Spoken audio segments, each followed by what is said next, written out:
하나님 말씀을 보겠습니다. 구약 성경 이사야 11장 1절부터 보겠습니다. 980페이지입니다. 980페이지 이사야 11장 1절부터 9절까지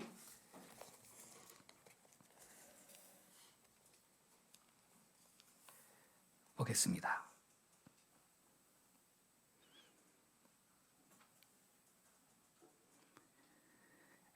1절부터 5절까지만 보겠습니다. 제가 낭독하겠습니다. 이새의 줄기에서 한 싹이 나며 그 뿌리에서 한 가지가 나서 결실할 것이요 그의 위에 여호와의 영 곧 지혜와 총명의 영이요 모략과 재능의 영이요 지식과 여호와를 경외하는 영이 강림하시리니 그가 여호와를 경외함으로 즐거움을 삼을 것이며 그의 눈에 보이는 대로 심판하지 아니하며 그의 귀에 들리는 대로 판단하지 아니하며 공의로 가난한 자를 심판하며 정직으로 세상의 겸손한 자를 판단할 것이며 그의 입에 막대기로 세상을 치며 그의 입술의 기운으로 악인을 죽일 것이며 5절은 같이 읽겠습니다.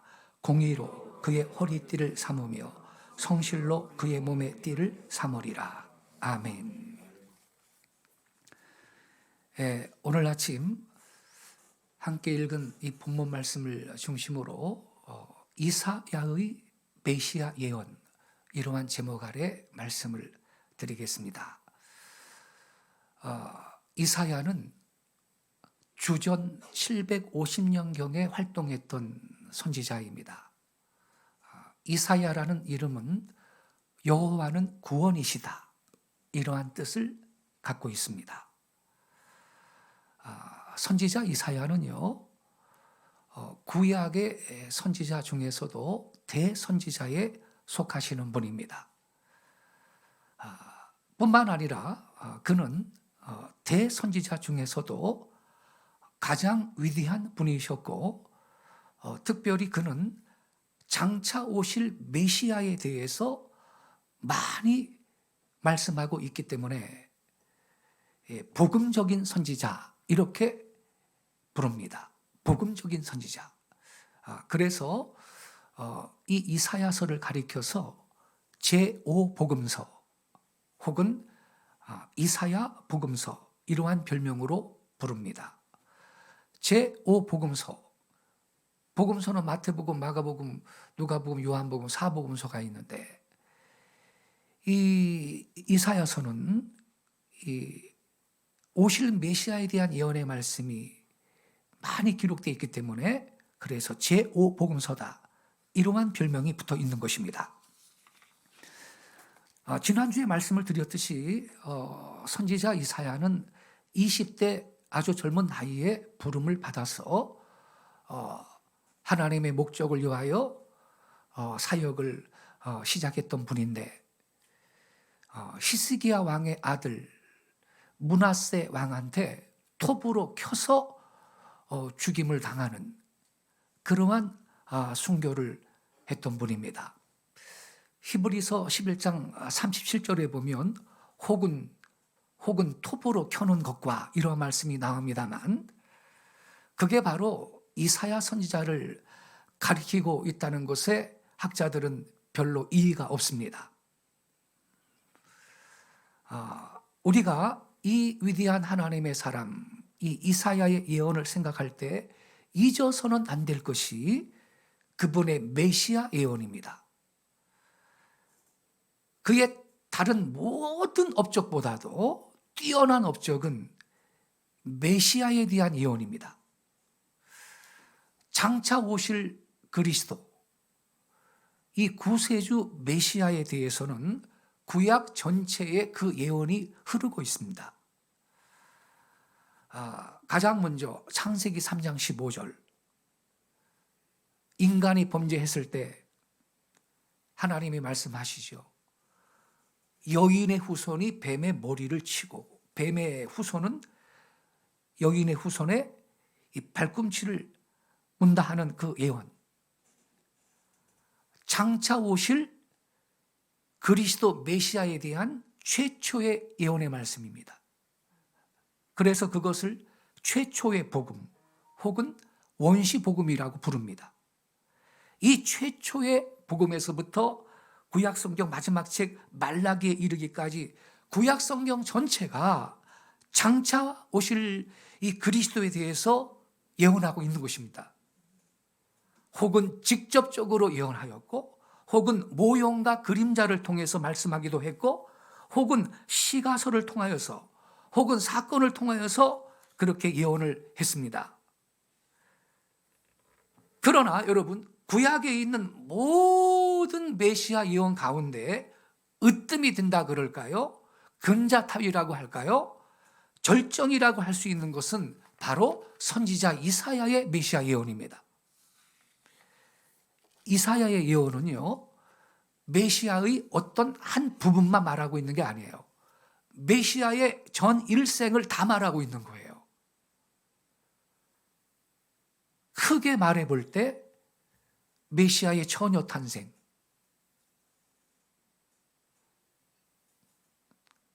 메시아의 족보,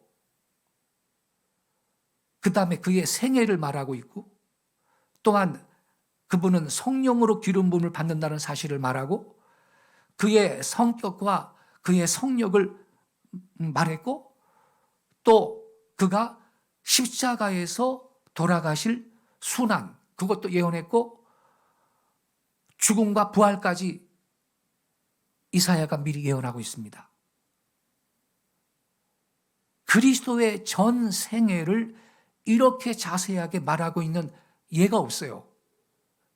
그래서 이사야는 메시아 예언 가운데 구약의 으뜸이라고 보고 있고, 선지자 이사야는 대선지자 가운데 가장 위대한 대선지자, 이렇게 보고 있는 것입니다.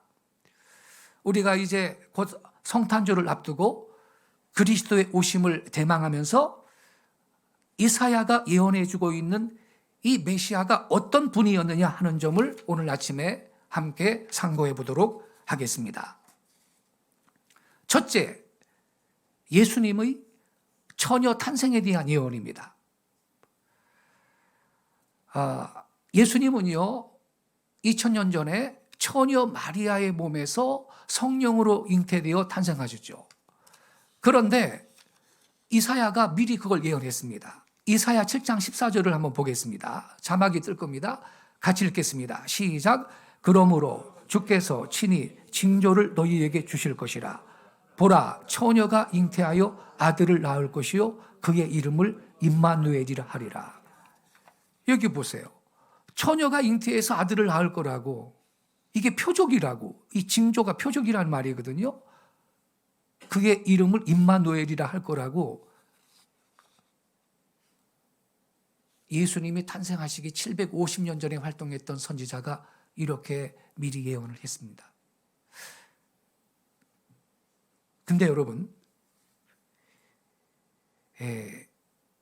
더 중요한 사실은요, 이러한 예수님의 처녀 탄생이 아까 말씀을 드렸듯이 성경의 첫 번째 책인 창세기에 이미 예언이 되어 있었다라는 거예요. 창세기 3장 15절에 장차 오실 메시아는요, 여자의 씨로부터 탄생할 것이라고 그렇게 기록이 되어 있습니다. 창세기 3장 15절을 같이 한번 읽어보겠습니다. 자, 시작. 내가 너로 여자와 원수가 되게 하고 내 후손도 여자의 후손과 원수가 되게 하리니 여자의 후손은 내 머리를 상하게 할 것이요 너는 그의 발꿈치를 상하게 할 것이니라 하시고. 자, 여러분, 여기서 내가라는 것은 하나님이 지금 너로, 사탄한테 하는 말이에요. 뱀한테 하는 말이에요. 여자와 원수가 되게 한대요. 여자와 원수가 되게 하고 내 후손도 여자의 후손. 이 여자의 후손이 말이죠, 영어 성경에 her seed, 여자의 씨예요. 여자의 씨, her seed. 여자의 이 후손과 원수가 되게 할 거다 그랬어요. 근데 여자의 후손은요, 그 여자의 씨는 뱀의 머리를 상하게 한대요. 근데 사탄은요, 그 여자의 후손의 발꿈치를 상하게 할 거다. 이렇게 지금 하나님 말씀하셨는데, 여러분, 이 말씀은요, 예수님께서 세상에 오시기 전에 여러분 4,000년 전에 기록된 하나님 말씀입니다. 예.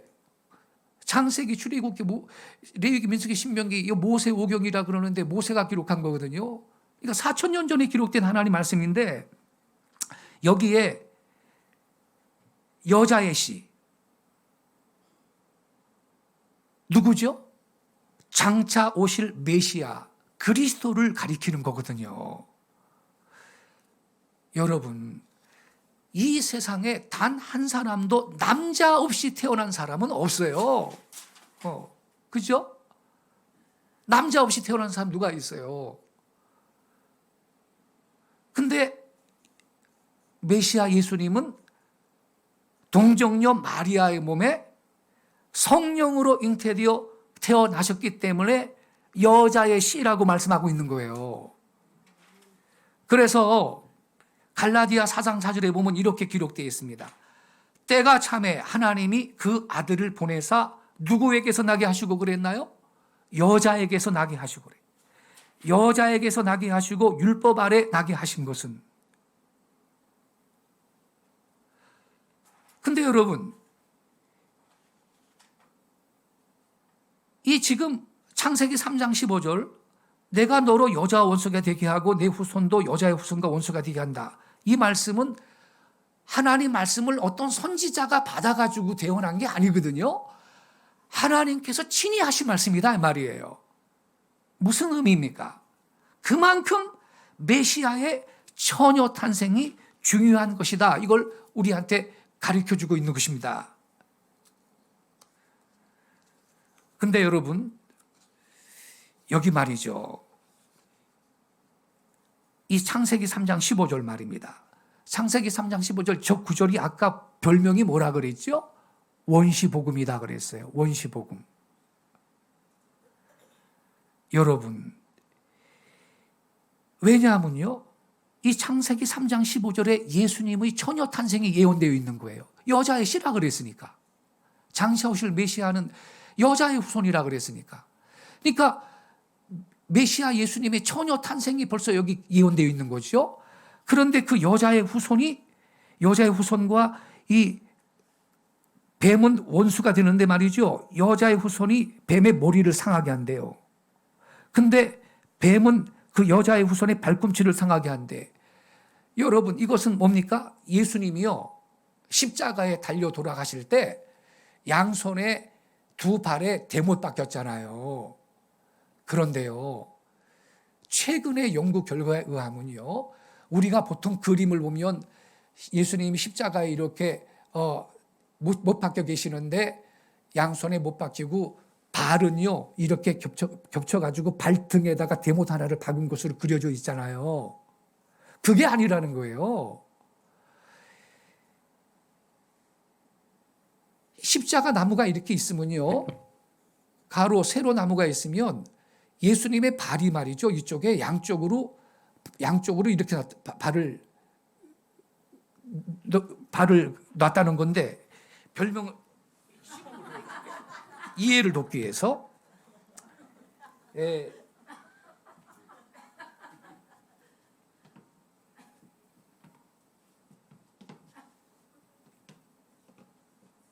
이게 십자가예요. 십자가 이 가로 이렇게 하면 이쪽에 발꿈치를 이쪽에 받고 발꿈치를 이쪽에 발꿈치에 대못을 박았다는 거예요. 양쪽에 이렇게 한 게 아니고 이렇게 박은 게 아니고 발등에 박은 게 아니고 이게 가로나무예요. 네, 세로나무인데 발을 이렇게 해서 발꿈치를 양쪽에서 하나씩 박았다는 거예요. 그러니까 우리가 가사 좀 바꿔야 돼요. 그때 그 무리들이 예수님 못 박았네 녹슨 세 개의 그 못으로 여기 네 개로 바꿔야 돼 이제. 그러니까 여러분 여기 지금 성경에 뭐라고 되어 있습니까? 사탄은 예수님의 어디를 상하게 한다 그랬습니까? 발꿈치를. 문자 그대로 이루어지는 거예요. 이렇게 예언이 정확한 거예요. 그러니까 너는 그의 발꿈치를 상하게 한다. 이 말씀은 예수님의 십자가 순환을 예언한 거라고. 그런데 이 여자의 후손이 네 머리, 사탄의 머리를 상하게 한다는 거예요. 어떻게 그게 가능한 거죠? 예수님이 십자가에 달려 순환당하고 죽으셨는데 3일 만에 부활했잖아요. 할렐루야. 이때 여러분 사탄은 머리가 깨진 겁니다. 할렐루야. 예수님 승리 우리 승리입니다. 할렐루야. 그래서 여러분 이제 누구든지 예수님 믿는 사람들은 다 구원을 받고 여러분 부활의 생명을 얻을 그런 문이 열렸잖아요. 할렐루야. 그러니까 이 짧은 여러분이 창세기 3장 15절에 예수님의 처녀 탄생, 그분의 그 십자가의 순환, 그분의 부활, 이 핵심적인 내용이 여기 다 기록되어 있다는 거예요. 그래서 이 창세기 3장 15절을 원시복음이라고 하는 것입니다. 최초의 복음이라 그러는 거예요. 그러니까 우리는요, 엄격하게 말하면 마태복음부터가 복음이 아니라니까요. 사실은 아담이 범죄했을 때 즉각적으로 하나님은 큰일 났구나 이거. 이 인류가 지금 다 죽게 생겼네. 하나님은 아담이 범죄하자마자 벌써 인류를 구원할 메시아를 지금 예고하고 있는 것입니다. 할렐루야. 놀라운 주님의 은혜죠. 얼마나 감사한지 몰라요. 예. 그러니까 이 구절은요, 예수님이 세상에 오시기 전에 여러분 4,000년 전에 예언한 말씀이에요. 얼마나 놀라운 것입니까, 여러분?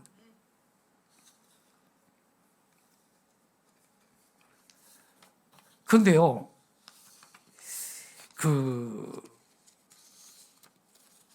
문제는 7장 14절의 말이죠. 이제 이사야가 더 자세하게 예언을 했지 않습니까? 7장 14절을 한 번 더 보겠습니다. 7장 14절. 자, 여기 보면 그러므로 주께서 친히 징조로 너희에게 주실 것이라. 보라, 처녀가 잉태하여 아들을 낳을 것이요 그의 이름을 임마누엘이라 하리라. 이제 창세기 3장 15절에 그 간략하게 예고되어 있었던 이 처녀 탄생에 대해서 예수님의 탄생하시기 전 750년 전에 활동했던 선지자 이사야는 보다 좀 명백하게 처녀가 잉태 아들을 낳을 거라고 이렇게 예언을 한 것입니다. 근데 말이에요. 문제가 있는데 이 구절에 그 처녀라고 번역된 히브리어 단어가 알마라는 단어예요. 알마. 근데 알마의 의미는 처녀가 아니고 젊은 여자를 뜻하는 거야. 이렇게 주장하는 자유주의 학자들이 있어요. 저게 처녀가 언어가 알마인데 그건 이 젊은 여자를 뜻하는 것이 처녀가 아니다. 이렇게 주장하는 학자들이 있어요. 일반적으로 히브리어에서 처녀를 뜻하는 단어는 베술라입니다. 알마라기보다도 베술라인데, 근데 이 구약 성경은 히브리어로 기록된 거잖아요.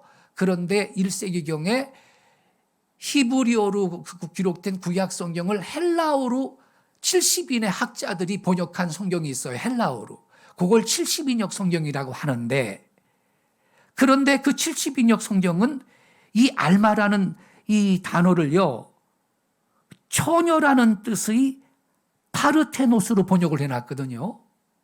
그러니까 70인 학자들은 이 알마를 처녀로 이해를 한 것인데, 근데 이것까지도 자유주의 학자들은 그건 오역을 한 거다, 오역을. 그래서 기독교인들이 70인경의 오역을 예수님의 처녀 탄생의 근거 구절로 삼고 있는 거야. 이러면서 처녀 탄생을 부정하려는 자유주의 일부 학자들이 있는데, 여러분 혹시 유튜브 같은 거보다 그런 말 나오면 듣지도 마세요. 그거 다 거짓말입니다. 그렇지가 않아요.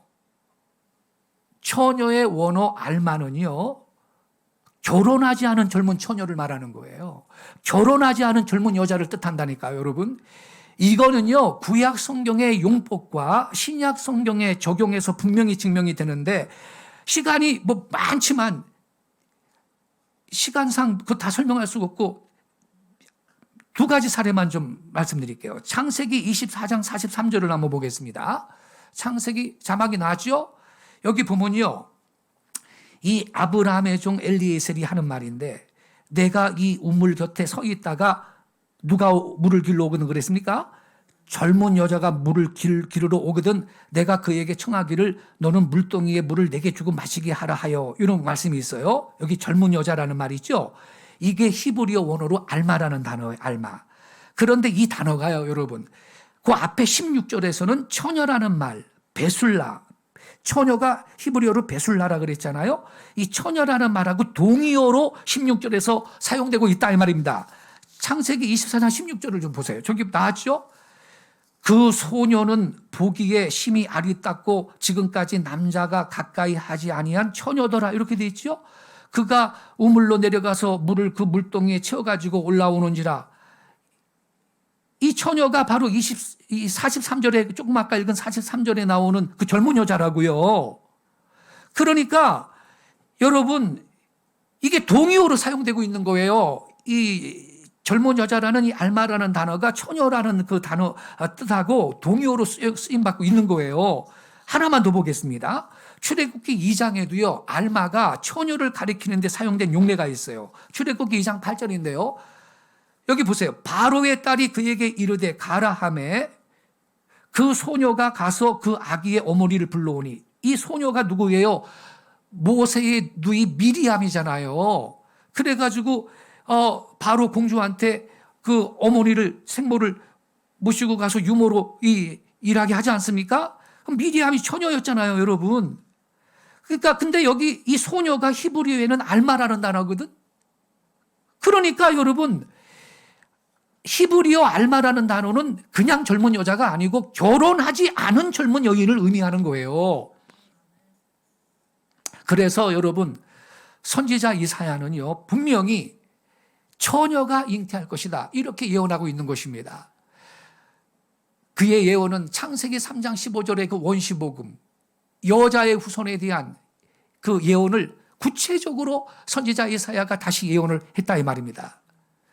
그래서 이게 징조가 되는 거예요.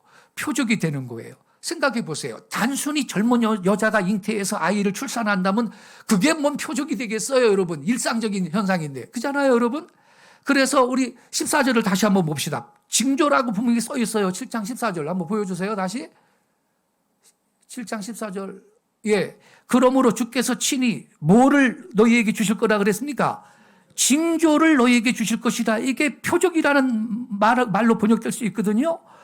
징조를 너희에게 주실 것이라. 보라, 처녀가 잉태하여 아들을 낳을 거요. 처녀가 잉태해서 아들을 낳으니까 그게 표적이 되는 거지. 무슨 뭐 젊은 여자가 아이 낳는 건 일상적인 건데 그게 무슨 징조며 표적이 되겠느냐 이 말입니다, 여러분. 그래서 선지자 이사야가 처녀가 잉태해 아들을 낳을 것이라고 말했는데, 이 말은 다른 말로 소개한다면 창세기 3장 15절에 하나님이 친히 말씀하신 그 여자의 seed, her seed, 여자의 씨라고 부를 수가 있는 겁니다. 그 이름은 임마누엘. 하나님이 우리와 함께 하신다는 예언을 선지자 이사야를 통해서 예수님이, 임마누엘이신 우리 예수님이 이 땅에 오시기 750년 전에 미리 하나님은 예언을 하셨던 것입니다. 놀라운 것이요. 우리는 여러분 일주일을 훅고도 모르는데, 이렇게 여러분 예수님은 이 예언된 대로 오신 분이라 말입니다. 구약의 이사야 선지자가 예언한 것이 신약에 와서 마태복음 1장 18절에서 성취되었죠. 마태복음 1장 18절을 제가 읽어드리겠습니다. 예수 그리스도의 나심은 이러하니라. 그의 어머니 마리아가 요셉과 약혼하고 뭐 하기 전에 그랬어요? 동거하기 전에 성령으로 잉태된 것이 나타났더니 그 처녀 수태죠. 그리고 계속해서 여러분 마태복음 1장 21절부터 23절은요. 이사야의 예언이 명확히 성취되었음을 자세하게 다시 말씀하고 있습니다. 마태복음 1장 21절부터 23절을 우리 같이 읽겠습니다. 시작. 아들을 낳으리니 이름을 예수라 하라. 이는 그가 자기 백성을 그들의 죄에서 구원할 자이심이라 하니라. 이 모든 일이 된 것은 주께서 선지자로 하신 말씀을 이루려 하심이니 이르시되 보라 처녀가 잉태하여 아들을 낳을 것이요 그의 이름은 임마누엘이라 하리라 하셨으니 이를 번역한즉 하나님이 우리와 함께 계시다 함이라. 할렐루야. 여기 22절에 이 모든 일이 된 것은 주께서 선지자로 하신 말씀을 이루려 하심이니 그랬는데 이 선지자가 누구 선지자예요? 이사야 선지자예요. 이사야 선지자가 예언한 그대로 23절에 보라 처녀가 잉태해 아들을 낳을 거요 그의 이름을 임마누엘이라 하리라 하셨으니 이 예언이 예수님께 그대로 처녀 탄생하신 예수님을 통해서 완전하게 성취가 됐다라는 것입니다.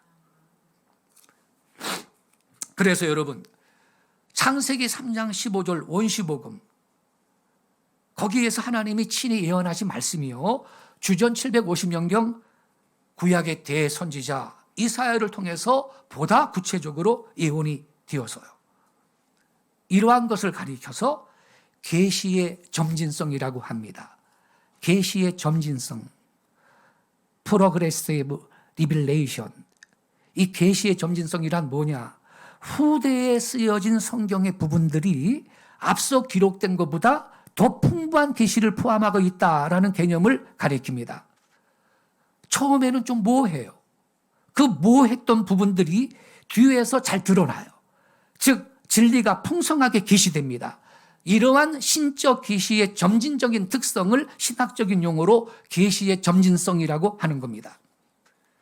선지자 이사야는 보라 처녀가 잉태해 아들을 낳을 것이요 그의 이름을 임마누엘이라 하리라 예언했어요. 이 예언의 말씀은 메시아 예수님께서 2000년 전에 베들레헴에서 처녀 마리아를 통해 탄생함으로 완전하게 성취가 된 것입니다. 할렐루야. 도성인신하신 것이죠. 자, 왜 그러면 남자의 후손은 안 되는 거예요? 메시아는.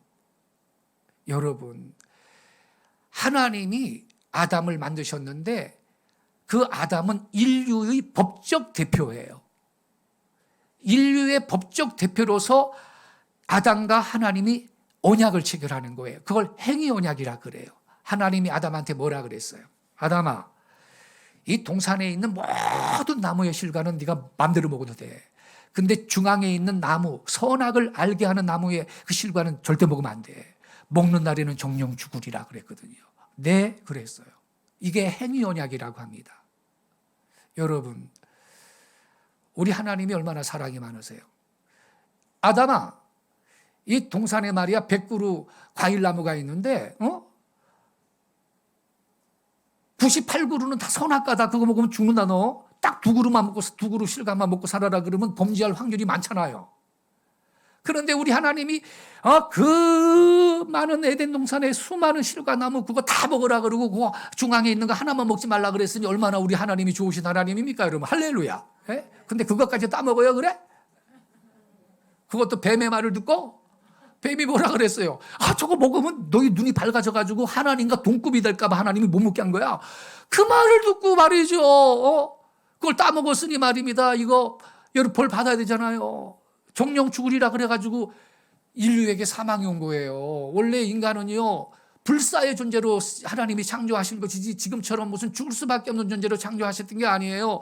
죄의 값은 사망이라고 우리의 조상이 범죄했기 때문에 인류한테 죽음이 온 겁니다.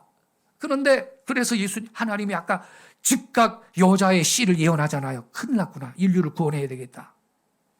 그래서 여자의 후손이 온다고 창세기 3장 15절에 바로 이 예언을 하십니다. 메시아가 올 걸 예언하시는데 근데 아담은 인류의 법적인 대표로서 하나님과 그 행위 언약을 체결을 했어요.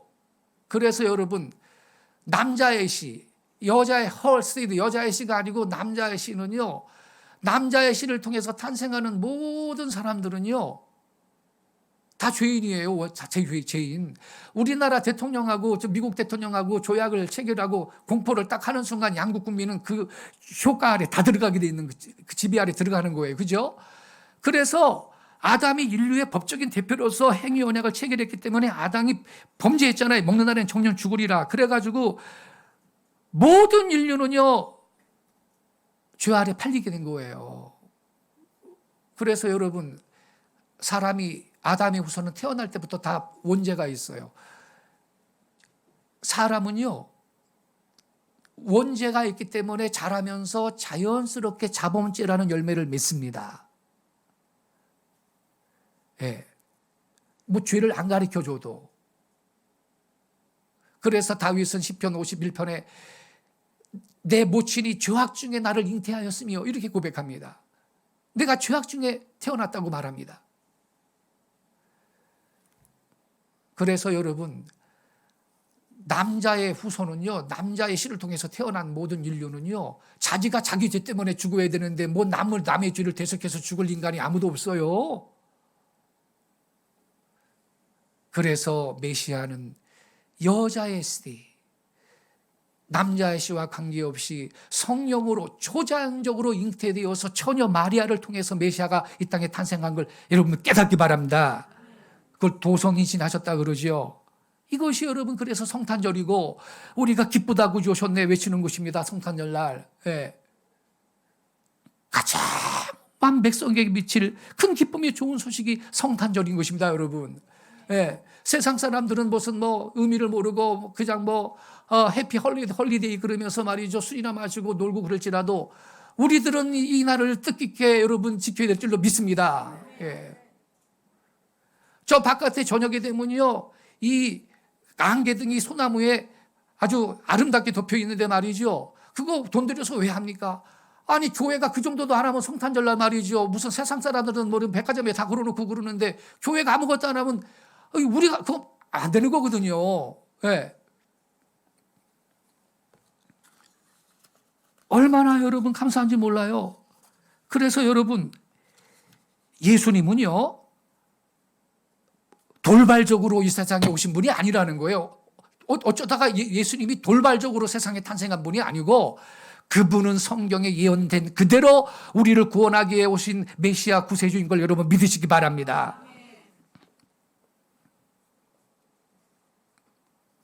두 번째로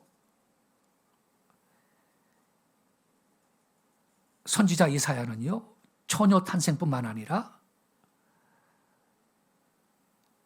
그리스도의 탄생에 대해서 예언을 했는데 메시아의 족보가 다윗의 계보를 따라 탄생하신다. 그거를 예언을 하고 있는데요. 오늘 여러분 본문 있죠. 1절을 11장 1절을 보시다. 우리 한번 같이 읽어보겠습니다. 11장 1절 여기 보면요. 이새의 줄기에서 한 싹이 나며 그랬어요. 무슨 줄기라 그랬습니까? 이새의 줄기. 이새의 줄기에서 한 싹이 나며 그 뿌리에서 한 가지가 나서 결실한다 그랬어요. 여러분 이새가 누굽니까? 다윗의 아버지거든요. 여러분 여기 1절은 메시아의 족보에 대한 예언이에요. 이새는 다윗의 아버지예요. 그러니까 이새의 줄기에서 다윗만 나온 게 아니고 한 세 쌍이 나오는데 바로 그분이 예수 그리스도시다 이 말인 것입니다.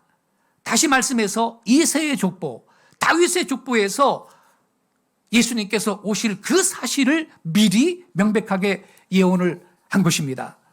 그런데 마태복음 1장 1절에 가면 예수님의 족보가 나오잖아요. 이렇게 써 있어요. 아브라함과 다윗의 자손 예수 그리스도의 세계라. 정확하게 성취가 되었죠. 아브라함과 다윗의 자손 이렇게 말해요. 예수 그리스도의 세계라.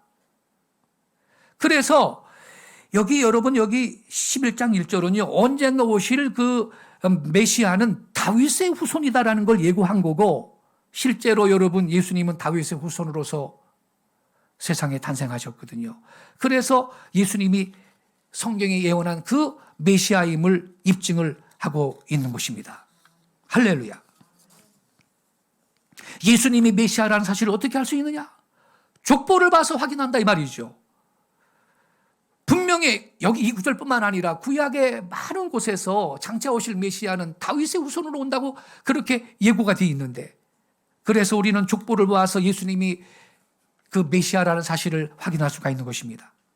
예수님이 아브라함의 족보를 잇고 있는 아브라함의 자손이며 또 다윗의 자손 가운데 메시아가 나신다는 그 사실을 성경은 말하고 있고, 그래서 그분은 약속된 예언된 메시아라는 사실인 것입니다.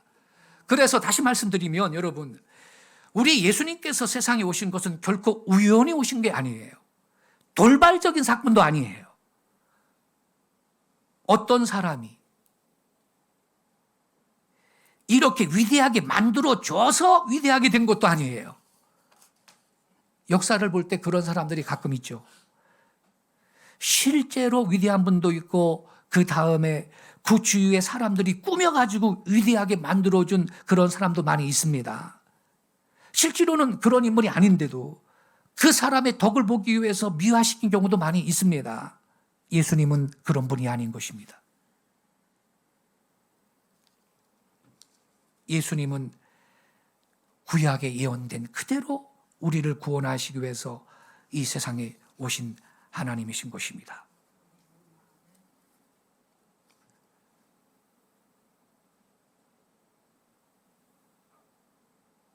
아까 읽었던 말씀 7장 14절, 주께서 친히 징조로 너에게 주실 것이라. 보라, 처녀가 잉태의 아들을 낳을 것이요 그 이름을 임마누엘이라 하리라. 이 구절을 신약의 마태가 인용하고 있잖아요. 그리스도께서 동정녀 마리아한테서 나실 이 사실을 이사야가 미리 예언하고 있었습니다. 이사야는 예수님보다도 한 700여 년 전의 인물이었는데 700년 전 아득한 그 옛날에 멀리 바라보면서 예수님께서 나실 때 그분은 동정녀를 통해서 나신다고 예언하고 있다 이 말입니다. 얼마나 놀라운 사실입니까, 여러분? 그리고 그분은 하나님이시기 때문에 임마누엘, 뜻이 하나님이 우리와 함께 계신다, 그런 의미지 않습니까?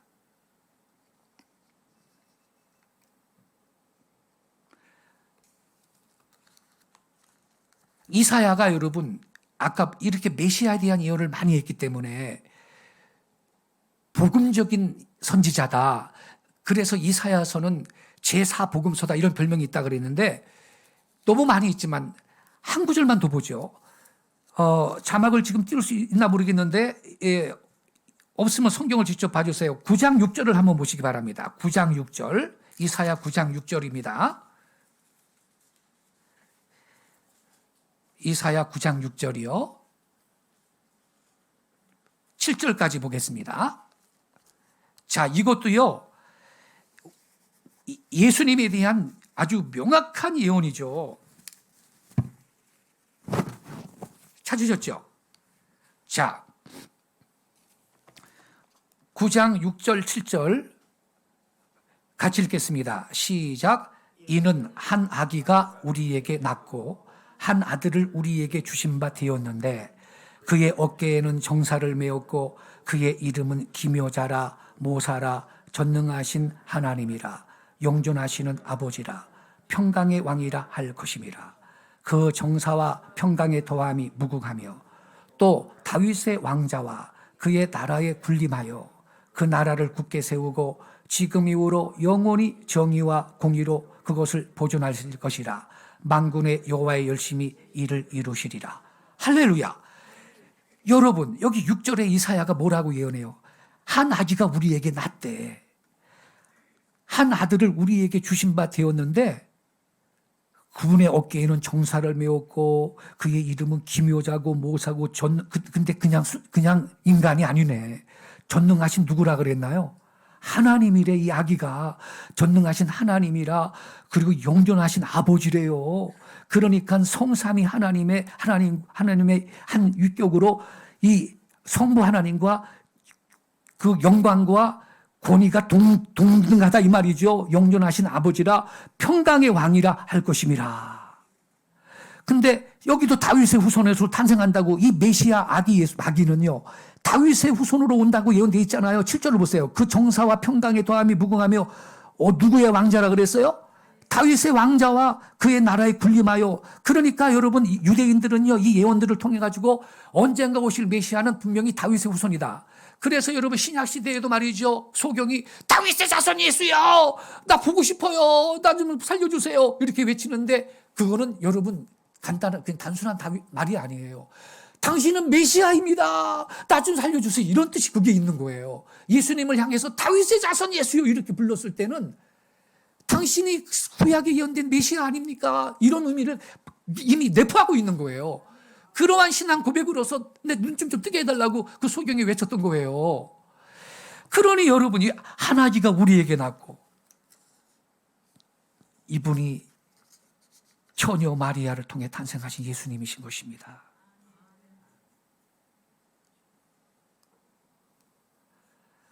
근데 한 아기가 우리에게 낳는데, 한 아들을 우리에게 주신 바 되었는데, 여기 보면요, 뭐 정사다, 기묘자다.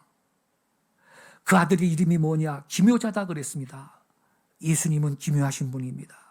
그의 신분이 기묘했고, 그의 탄생도 기묘하고, 그죠? 예? 그의 말씀이 기묘하고, 그의 생활도 기묘하시고, 그의 기도가 기묘하셨습니다. 또 모사라고 해요, 모사라. 그리스도는 여러분 탁월한 모사이십니다. 가장 높으신 지혜를 갖고 계십니다. 사람의 심령을 꿰뚫어 보십니다.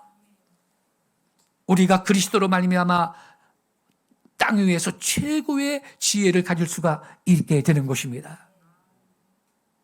또 전능하신 하나님이라 그랬어요. 여기 6절에. 무슨 말이에요? 전능하신 하나님의 역사가 그리스도로 말미암아 이 땅 위에 강림해 온다는 겁니다. 그는 영존하시는 아버지다 그랬습니다. 영원히 계시는 하나님 아버지. 그리스도 안에서 우리는 하나님 아버지를 볼 수가 있는 거거든요. 나를 본 자는 아버지를 봤다 그랬잖아요, 예수님이. 또 평강의 왕이라고 합니다. 예수님이 뭐라 그랬어요? 내가 너희에게 평화를 주노라. 세상이 주는 것과 같지 않은 평안이라고 주님 말씀하셨습니다. 할렐루야. 여러분, 얼마나 이 선지자 이사야가 장차 오실 메시아에 대해 예언한 이름이 신통하게 들어맞고 있습니까? 그러면서 11장 1절에서 그리스도의 족보를 말하고 7장 14절에서는 그리스도가 동정녀를 통해서 나실 것을 말하면서 그의 사명이 임마누엘인 사실을 말하고, 그 다음에 그리스도의 전생애에 대해서 9장 6절에서 기묘자다, 모사다, 전능하신 하나님이야, 영존하신 아버지요, 평화의 왕이시다라고 예언하고 있습니다. 완벽한 기독론이 아니겠습니까, 여러분? 놀라운 것입니다. 우리가 여러분 이 이상 어떻게 그리스도에 대한 예언을 더 기대할 수가 있겠어요? 완벽한 그리스도론이라고 말할 수가 있습니다. 완벽한 기독론이고 완벽한 그리스도의 탄생에 대한 예언이라고 볼 수가 있는 것입니다.